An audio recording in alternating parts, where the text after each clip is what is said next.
আসসালামু আলাইকুম। ভারাক্রান্ত হৃদয়, জানি না কার কতটুকু ক্ষতি হয়েছে এই শীতেতে। আমার অনেক বড় ক্ষতি হয়ে গেছে। আমার এক সাথে 50-60 পিসের মতো ফাউমি মুরগির বাচ্চা মৃত্যুবরণ করলো ঠান্ডায়। আমাদের এদিকে প্রচুর নিম্নচাপ এবং চতুর্দিকে ঘন কুয়াশা, কিচ্ছু দেখা যাচ্ছে না। এরকম অবস্থাতে হঠাৎ করে আমার বিদ্যুৎ একটু সমস্যা হয়ে যাওয়ার কারণে 2-3 ঘন্টা আমার লাইটগুলো অফ ছিল দিনের বেলা, যে কারণে আমার মুরগির বাচ্চাগুলো সবগুলো একসাথে এখনো দলা হয়ে যায়। দলা হয়ে গেলে ওরা ওরা একটার উপরে একটা উইটা বাড়াবাড়ি করে এই দেখেন কি অবস্থা হয়েছে, সবগুলা বাচ্চা মারা গেছে। কিন্তু এখানে প্রায় 2500 পিসের মতো মুরগির বাচ্চা ছিল। সবটি যখন একসাথে দলা হয়ে যায় তখন আমি আর ঠেকাইতে পারি নাই।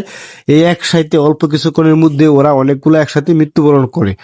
তো যাই হোক, যারা মুরগি লালন পালন করেন অবশ্যই তাপ ঠিক রাখবেন, এবং হিটিং সিস্টেম যদি ঠিক না হয় আপনার মুরগির লালন পালন করার প্রশ্নই উঠে না। আপনি অবশ্যই শীতকালীন সময়ে নিম্নচাপ থাকলে তাপের ব্যবস্থা ভালো রাখবেন। সঠিক তাপমাত্রা থাকলে মুরগির কোনো ক্ষতি হবে না। আমার একটু ভুলের জন্যই অনেক বড় ক্ষতি হয়ে গেছে। বাচ্চাগুলো প্রায় 200 গ্রাম ওজনের বাচ্চা যখন মৃত্যুবরণ করলো তখন আমার এখন আর সহ্য হচ্ছে না। আমি কি বলবো জানি না। সবাই